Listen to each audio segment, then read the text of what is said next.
नमस्कार, आप देख रहे हैं न्यूज 18। आपके साथ मैं हूं कंचन डोगरा नेगी। बड़ी खबर से आइए 8 बजे के बुलेटिन का आगाज करते हैं। बड़ी खबर आ रही है अंबेडकर नगर से, जहां पर 4 लोगों की मौत से हड़कंप मचा हुआ है। शराब पीने से मौत की जताई जा रही है यहां पर आशंका। 4 लोगों की हालत गंभीर बनी हुई है। हम आपको बता देते हैं कि एक जिला अस्पताल में भर्ती है, 3 लोगों का इलाज निजी अस्पताल में चल रहा है। जैतपुर थाना क्षेत्र के मखदुमपुर शेपाल गांव का ये मामला है। इस वक्त की बड़ी खबर अंबेडकर नगर से, 4 लोगों की मौत से हड़कंप है। शराब पीने से इन 4 की जान गई है, ये आशंका जाहिर की जा रही है। 4 लोगों की हालत फिलहाल गंभीर भी बनी है, जिनका इलाज चल रहा है। अंबेडकर नगर से बड़ी खबर, 4 की जान गई और 4 का इलाज चल रहा है, जिसमें एक शख्स का इलाज जिला अस्पताल में चल रहा है। जिला अस्पताल में उसको भर्ती कराया गया है, तो वहीं दूसरी तरफ 3 लोगों का निजी अस्पताल में इलाज चल रहा है। हम आपको बता देते हैं, जैतपुर थाना क्षेत्र के मखदुमपुर शेपाल गांव का यह मामला है।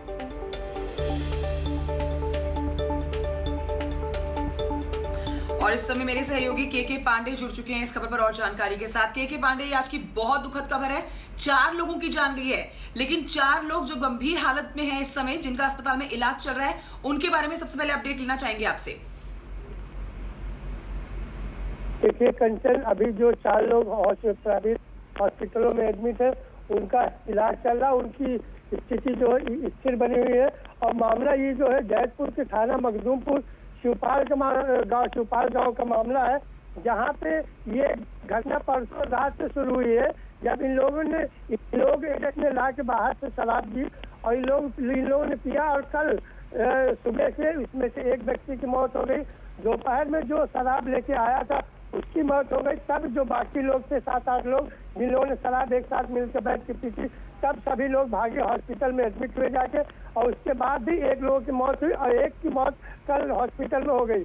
और उसके परिजन जो है उसकी बॉडी लेके आनंद फानंद में भाग गए। जब इस पूरे मामले की जानकारी और यहाँ जिले के पुलिस के आला अधिकारियों को, तब यहाँ हड़कंप मचा और आला अधिकारी देर रात पूरे घटनास्थल पर पहुंचे और पूरी रात इस घटना की छानबीन चलती रही। कंचन, बहुत शुक्रिया आपका जानकारी के लिए।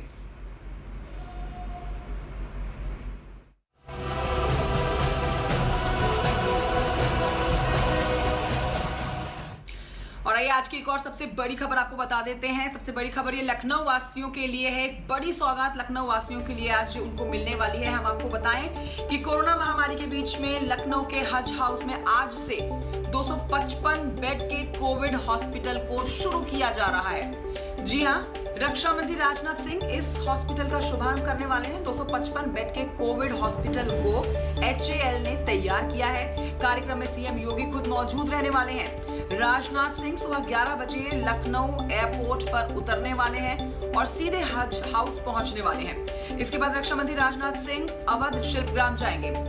ये पूरा कार्यक्रम जो है आज, जहां पर रक्षा मंत्री राजनाथ सिंह आने वाले हैं और मुख्यमंत्री योगी आदित्यनाथ भी मौजूद रहने वाले हैं। इस पर ज्यादा अपडेट लेते हैं मेरे सहयोगी शबाब से। मोहम्मद शबाब, इस कार्यक्रम के बारे में बताइए। मुख्यमंत्री योगी आदित्यनाथ और रक्षा मंत्री राजनाथ सिंह आज लखनऊ वासियों को एक बड़ी सौगात देने वाले हैं।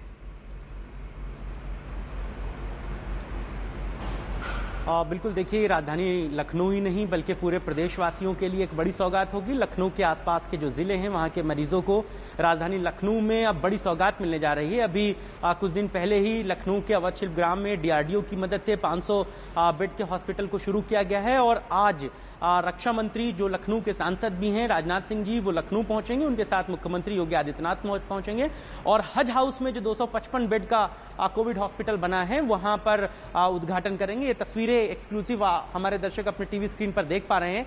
आपको बता दें कि इस हॉस्पिटल में L2 और L3 बेड की सुविधाएं हैं। इसमें 25 वेंटिलेटर होंगे, 100 HFNC होंगे, जबकि 130 ऑक्सीजन युक्त बेड होंगे। इस हॉस्पिटल की खास बात यह है कंचन के इस अस्पताल को बनाने का जो पूरा खर्च है वो HAL उठा रहा है। हिंदुस्तान एरोनॉटिक लिमिटेड जो है वो इस अस्पताल को पूरी तरीके से बना रहा है। यहाँ पर लगे सारे इक्विपमेंट्स की खरीदारी HAL ने की है और राज्य सरकार के सहयोग से जो है ये हॉस्पिटल बनाया जा रहा है। इसके बाद एक संस्था है जिसकी मदद से यहाँ पर डॉक्टर्स, पैरामेडिकल स्टाफ और नर्सेज को रखा जाएगा और मरीजों की देखभाल की जाएगी। मुमकिन उम्मीद है कि आज राजनाथ सिंह और मुख्यमंत्री योगी आदित्यनाथ के निरीक्षण के बाद, उद्घाटन के बाद कल से यहां पर मरीजों की भर्ती शुरू हो जाएगी। इससे पहले परसों लखनऊ के जिलाधिकारी, लखनऊ के मुख्य चिकित्सा अधिकारी और तमाम जो आला अफसरान थे उन्होंने इस हॉस्पिटल का ड्राई रन करा लिया है और सारी चीजें जो हैं वो बेहतर मापी गई हैं। सारे इक्विपमेंट, सारी चीजों को लखनऊ के बाहर से मंगाया गया है। मेरे कैमरामैन के साथ मैं आपको दिखाऊंगा कि देखिए ये जो तमाम इक्विपमेंट्स हैं ये हैदराबाद, चंडीगढ़ और तमाम दूसरी जगहों से मंगाए गए हैं। जहां पर मैं आपको लेकर आया हूं ये आईसीयू का वार्ड है और यहां पर सारी चीजें जो हैं वो बिल्कुल दुरुस्त हैं। इसके बाद ये पाइप मैं आपको दिखाना चाहूंगा। इन पाइप के जरिए ऑक्सीजन की सप्लाई होगी और इस हज हाउस में खुद का एक ऑक्सीजन प्लांट बन रहा है, लगाया जा रहा है और बहुत जल्दी उस ऑक्सीजन प्लांट को शुरू किया जाएगा, जिसके बाद ऑक्सीजन की जो किल्लत है राजधानी लखनऊ और उसके आसपास में वो बड़े पैमाने पर खत्म हो सकेगी। और सिर्फ आईसीयू में ही नहीं बल्कि जो दूसरे वार्ड भी हैं वहां पर भी ऑक्सीजन युक्त बेड हैं, यानी कि जो जनरल वार्ड्स होंगे उनमें भी ऑक्सीजन की प्रॉपर सुविधा होगी। यानी कि किसी भी मरीज को अगर किसी भी तरह की ऑक्सीजन की जरूरत है और वो आईसीयू में एडमिट नहीं भी है तब भी उसे ऑक्सीजन उपलब्ध कराई जा पाएगी। इन पाइप्स के जरिए पूरे हॉस्पिटल्स में ऑक्सीजन की सप्लाई को किया गया है। सुबह में तकरीबन 11:30 बजे के आसपास राजनाथ सिंह यहां पर पहुंचेंगे। 11 बजे लखनऊ के अमौसी एयरपोर्ट पर वो पहुंचेंगे और उसके बाद वो 11:30 बजे के आसपास यहां पर पहुंचेंगे और करीबन 1 घंटे के आसपास का उनका यहां का शेड्यूल्ड कार्यक्रम है। यहां पर वो निरीक्षण करेंगे मुख्यमंत्री के साथ, तमाम बारीकियों को समझेंगे और इसके बाद वो यहां से डीआरडीओ हॉस्पिटल के लिए निकल जाएंगे जो अवध शिल्पग्राम में बना हुआ है। वहां पर मुख्यमंत्री योगी आदित्यनाथ ने कुछ दिन पहले ही उद्घाटन किया था। चूंकि डीआरडीओ जो है वो सेना की तरफ से बनाया जा रहा है, इसलिए राजनाथ सिंह वहां के वैज्ञानिकों, वहां के सैन्य चिकित्सक अधीक्षकों और तमाम लोगों से मुलाकात करेंगे। कंचन। मोहम्मद शबाब, फिलहाल की जानकारी के लिए आपका शुक्रिया। आप नजर बनाए रखिए इस कार्यक्रम में, लौटेंगे आपके पास और जानकारी के लिए। अब बढ़ते हैं आगे, आपको बताते हैं कि मुख्यमंत्री योगी आदित्यनाथ सोमवार को अयोध्या के दौरे पर थे। उन्होंने कोविड कंट्रोल सेंटर का दौरा किया, साथ ही अधिकारियों के साथ समीक्षा बैठक भी की। देखिए इस पर एक रिपोर्ट। सीएम योगी फुल एक्शन में हैं। इसी क्रम में सीएम योगी ने अयोध्या में कोविड कंट्रोल सेंटर का निरीक्षण किया। सीएम योगी ने अयोध्या मंडल के सभी जिलों के अधिकारियों के साथ कोविड को लेकर समीक्षा बैठक की। अयोध्या, बाराबंकी, अमेठी, सुल्तानपुर और अम्बेडकर नगर के अधिकारी वर्चुअली सीएम योगी से जुड़े। इस बैठक के बाद सीएम योगी ने कहा कि प्रदेश में कोरोना के एक्टिव केस कम हुए हैं। उन्होंने कहा कि पिछली बार भी रणनीति बनाकर हमने कोरोना को हराया था और इस बार भी हराएंगे। उत्तर प्रदेश ने बेहतरीन प्रबंधन करके देश के सामने भी और दुनिया के सामने भी एक उदाहरण प्रस्तुत किया था। सेकेंड वेव ने अचानक पूरे देश और प्रदेश के सामने भी एक चुनौती प्रस्तुत की। वर्तमान में हम इस सेकेंड वेव को फेस कर रहे हैं। स्थिति वर्तमान में नियंत्रण में है। और आइए अब आपको बताते हैं कि यूपी में धीरे धीरे कोरोना के केसेस कम हो रहे हैं। इस पर हम आपको ये बता देते हैं कि पिछले 24 घंटे में 21,331 सिर्फ केसेस आए हैं। सामने आ रहे हैं, कोरोना के केसेस में लगातार कमी आ रही है। पिछले 24 घंटे में 21,331 नए केसेस सामने आए हैं। वहीं कुल 29,709 मरीज ठीक हुए। जहां तक मौतों का सवाल है, प्रदेश में 24 घंटे में 278 कोरोना मरीजों की जान चली गई। आंकड़ों की अगर बात करें तो प्रदेश में अब तक 12,83,754 लोग कोरोना की जंग जीत चुके हैं, जबकि 2,25,271 एक्टिव केसेस हैं। प्रदेश सरकार द्वारा एग्रेसिव ट्रेस, टेस्ट और ट्रीट, ये जो एक सिद्धांत के अंतर्गत माननीय मुख्यमंत्री जी के निर्देशों में कार्रवाई की जा रही है, उनके नेतृत्व में कार्रवाई की जा रही है, उसका परिणाम ये है कि दिनांक 1 मई को जहां उत्तर प्रदेश में कुल एक्टिव मामलों की संख्या 3,01,833 थी और उस दिन पॉजिटिव जो केसेस थे वो 30,317 थे और नंबर ऑफ टेस्ट जो थे वो 2,66,000 थे। और आइए बात करते हैं समाजवादी पार्टी के सांसद आजम खान की। समाजवादी पार्टी के सांसद आजम खान कोविड पॉजिटिव हैं और खबर के मुताबिक उनकी तबीयत बिगड़ रही है। लखनऊ के मेदांता अस्पताल में उनको भर्ती कराया गया है। देखिए रिपोर्ट। बीजेपी सांसद आजम खां की तबीयत बिगड़ गई है। उन्हें आईसीयू में शिफ्ट किया गया है। सांस लेने में परेशानी बढ़ने पर उन्हें आईसीयू में शिफ्ट कराया गया। डॉक्टरों की गहन निगरानी में उनका इलाज चल रहा है। आजम खां का लखनऊ के मेदांता अस्पताल में इलाज चल रहा है। वो कोरोना पॉजिटिव हैं। रविवार को उन्हें सीतापुर जेल से इलाज के लिए लखनऊ लाया गया था। वहीं आजम खां के बेटे अब्दुल्ला आजम की स्थिति अभी ठीक है। बताएं कि आजम खां और उनके बेटे ने सीतापुर जेल में कोरोना का इंजेक्शन लेने से मना कर दिया था और बाद में वो कोरोना की चपेट में आ गए। और इस समय एक बड़ी खबर आ रही है। बड़ी खबर आपको बता देते हैं, मथुरा से बड़ी खबर है जहां पर कोरोना बम फूटा है। 31 कैदी कोरोना पॉजिटिव पाए गए हैं। मथुरा से इस समय की बड़ी खबर में 31 कैदी जो हैं वो कोरोना पॉजिटिव पाए गए हैं। मथुरा में 24 घंटे में 393 नए केसेस सामने आए हैं। कोविड प्रभारी ने इसकी जानकारी दी है। तो लगातार बढ़ता हुआ कोरोना का प्रकोप और अब मथुरा से आती हुई ये बड़ी अपडेट जिसमें जेल में कोरोना बम फूट चुका है। कुल 31 कैदी बताए जा रहे हैं। इस बात की पुष्टि की गई है कि 31 कैदी कोविड पॉजिटिव है। 24 घंटे के अंदर 393 नए मामले सामने आए हैं। इस पूरे मामले पर कोविड प्रभारी ने जानकारी दी है कि 31 कैदी पॉजिटिव हो गए हैं। मथुरा से बड़ी खबर, जेल में कोरोना का विस्फोट जिस तरह से हुआ है उसमें 31 कैदी जो हैं वो कोविड पॉजिटिव हो गए हैं। मेरे सहयोगी नितिन गौतम और जानकारी के साथ इस खबर पर मौजूद हैं। नितिन, क्या क्या जानकारी दी गई है? अभी तक 31 ही कैदी बताए जा रहे हैं या फिर इनकी संख्या बढ़ भी सकती है? जी देखिए, जिस तरीके से जो कोरोना का कहर है वो लगातार जनपद में कहर बरपा रहा है और जो आज भी जेल में 31 लोगों की जो कैदी हैं उनकी रिपोर्ट पॉजिटिव आई है। इससे पहले जो है बच्चा जेल और बाल शिशु गृह में भी जो है जो बड़ी संख्या में जो है कोरोना पॉजिटिव जो है पाए गए थे। तो लगातार जो है स्वास्थ्य विभाग जो है टेस्टिंग कर रहा है और जो उनके संपर्क में आए हुए लोग हैं उनकी भी टेस्टिंग कर रहा है और जो है यहाँ पर जो संक्रमित क्षेत्र है उसमें सैनिटाइजर का काम करा रहा है। इस संबंध में डॉक्टर भूदेव से हमारी जो बात हुई है उन्होंने कहा है कि लगातार जो है जेल में इस तरीके के मामले सामने आ रहे हैं कि बहुतायत में जो कैदी हैं वो कोरोना पॉजिटिव पाए जा रहे हैं। तो इस पर जो है सैनिटाइजर का काम बड़े स्तर पर कराया जाएगा ताकि इस संक्रमण को रोका जा सके। जी ठीक है, शुक्रिया आपका नितिन जानकारी के लिए। मथुरा से जानकारी दे रहे थे मेरे सहयोगी नितिन कि पूरी तरह से जेल में सैनिटाइजेशन का काम किया जा रहा है, लेकिन फिलहाल 31 कैदी बताए जा रहे हैं जो कोविड पॉजिटिव हो चुके हैं।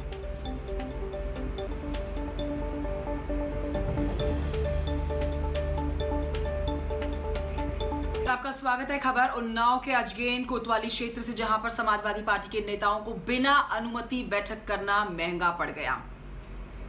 पुलिस ने एसपी एमएलसी सुनील सिंह साजन, जिला अध्यक्ष धर्मेंद्र यादव के साथ 8 नामजद और 35 अज्ञात के खिलाफ रिपोर्ट दर्ज की है। उन्नाव में 8 मई को अजगेन कोतवाली क्षेत्र स्थित एक होटल में समाजवादी पार्टी के कार्यकर्ताओं ने पंचायत चुनाव में जीते हुए सदस्यों का सम्मान किया था। कार्यक्रम में कई कद्दावर नेता मौजूद रहे थे। होटल में इस बैठक को रखा गया जिसकी फोटो सोशल मीडिया पर वायरल हो गई। वायरल हुई फोटोज को उन्नाव पुलिस ने संज्ञान में लिया और इस मामले में अपनी प्रमुखता दिखाते हुए मामला दर्ज कर लिया। हालांकि वायरल फोटो की न्यूज़ 18 पुष्टि नहीं करता है। अजगेन क्षेत्र के गीता गार्डन नाम के एक होटल में एक पार्टी विशेष के लोगों द्वारा मिलकर के एक मीटिंग की गई और इसमें 30-35 लोग बिना किसी अनुमति के शामिल हुए। इनके द्वारा कोविड के जो अधिनियम है उसका उल्लंघन किया गया। साथ ही साथ जो पूरे उन्नाव जनपद में धारा 144 लागू है उसका उल्लंघन किया गया। इस संबंध में थाना अजगैन में अभियोग पंजीकृत करके विवेचनात्मक कार्रवाई की जा रही है। अगली खबर बदायूं से, जहां पर मुस्लिम धर्मगुरु के जनाजे में जुटी हुई भीड़ पर न्यूज़ 18 की खबर का असर हुआ है। हम आपको बताते हैं कि सोशल मीडिया पर वीडियो वायरल होने के बाद पुलिस ने अज्ञात लोगों के खिलाफ केस दर्ज कर लिया है।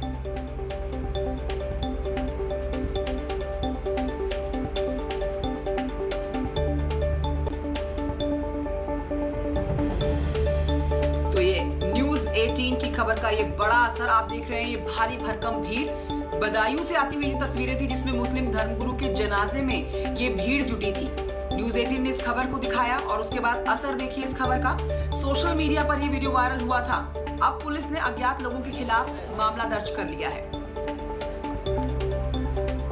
डिस्ट्रिक्ट में एक संप्रदाय विशेष के धर्मगुरु के देहांत के पश्चात उनकी शव यात्रा में काफ़ी संख्या में लोगों के एकत्रित होने का मामला सामने आया है।